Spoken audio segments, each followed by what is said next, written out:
For nearly 2,000 years, one name in the Bible has meant exactly one thing: betrayal.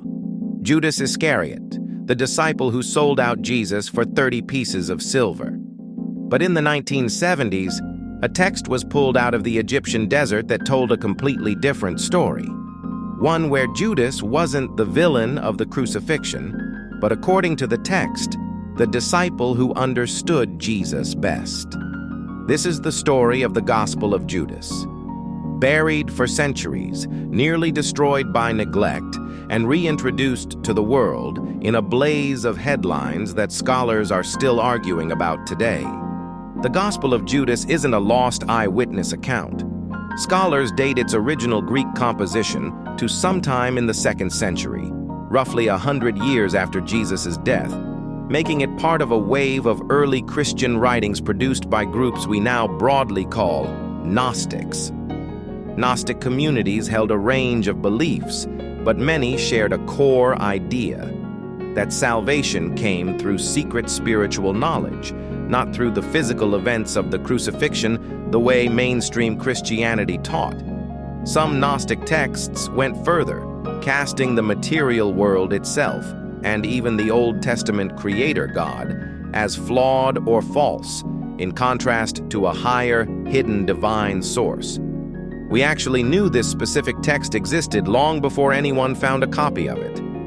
Around 180 CE, the Bishop Irenaeus of Lyon wrote a book denouncing heresies, and in it, he specifically condemned a Gospel of Judas used by a Gnostic sect, dismissing it as a fictitious history.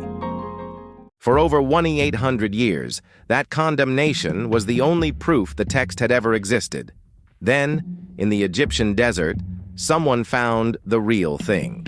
According to accounts pieced together later by researchers, a leather-bound papyrus codex was discovered by local farmers sometime in the late 1970s near El Minya, Egypt, not far from where the famous Nag Hammadi Library had surfaced decades earlier. What followed was not a careful excavation. It was a chaotic journey through the antiquities black market that very nearly destroyed the manuscript for good.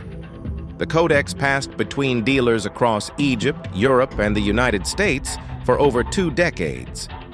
At one point, it was reportedly kept in a safety deposit box in New York and then in a freezer, based on a mistaken belief that cold storage would preserve ancient papyrus.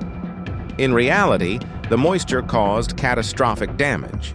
The pages became brittle, crumbled, and in places disintegrated into hundreds of fragments. By the time Swiss antiquities dealer Frieda Nussberger Chakos acquired the manuscript in 2000, it was in critical condition.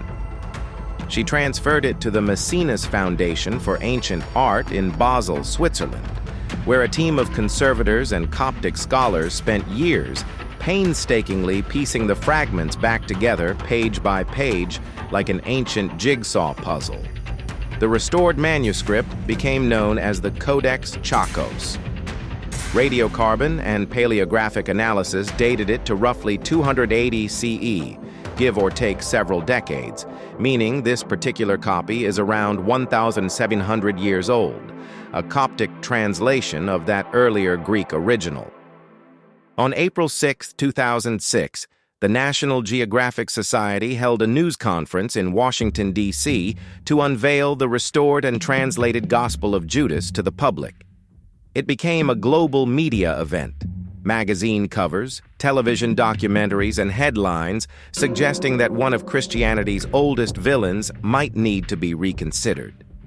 The initial translation team's framing was striking.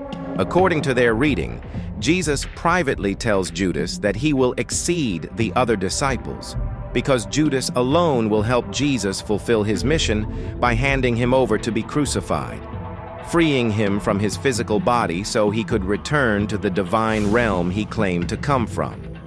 If that reading were correct, it would flip the entire story. Judas wouldn't be a traitor motivated by greed, but according to the text, the one follower who truly grasped what Jesus was trying to do and who paid the highest personal price for it. That framing made for a sensational headline, but it didn't hold up for long. Within months, other scholars of Coptic and Gnostic literature began publicly challenging the original translation team's conclusions. Their central objection centered on a single word. In the text, Jesus refers to Judas using the Coptic word for the Greek daimon. The original team translated this as spirit, fitting a heroic reading of Judas. But other specialists, including scholar April DeConnick of Rice University, argued the word should be translated as demon, and that in the context of Scythian Gnostic theology, being called a demon was not a compliment. It meant being aligned with the flawed, lesser powers that Gnostic thought held responsible for trapping humanity in the material world. Under this revised reading, the Gospel of Judas isn't really elevating Judas as a hero.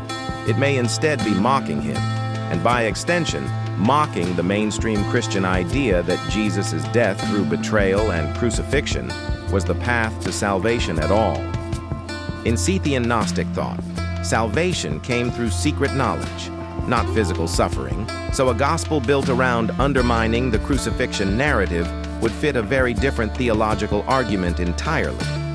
To be clear, this remains genuinely debated among scholars. Some maintain elements of the original tragic hero reading still have merit. Others side firmly with the demon interpretation. What's not in dispute is that the first wave of headlines in 2006 oversimplified a text that turned out to be far stranger and more theologically loaded than Judas was secretly the good guy. Unlike some other excluded texts, the Gospel of Judas was never a serious candidate for inclusion in the New Testament canon.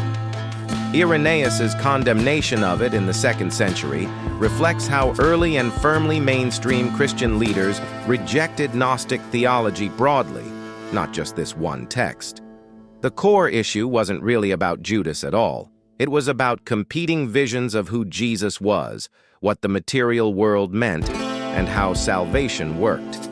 Scythian Gnostic cosmology, with its layered divine realms and its skeptical view of the Old Testament creator God, was fundamentally incompatible with the theology that would come to define Orthodox Christianity. So the Gospel of Judas wasn't quietly filtered out through centuries of councils and debate, the way some other texts were. It was identified and rejected early, then apparently copied and preserved anyway by a community that valued it, and then lost to time until the desert gave it back. The Gospel of Judas shows how a single mistranslated word can flip an entire ancient text's meaning in the modern imagination, and how even rediscovered scripture keeps being reinterpreted long after it resurfaces.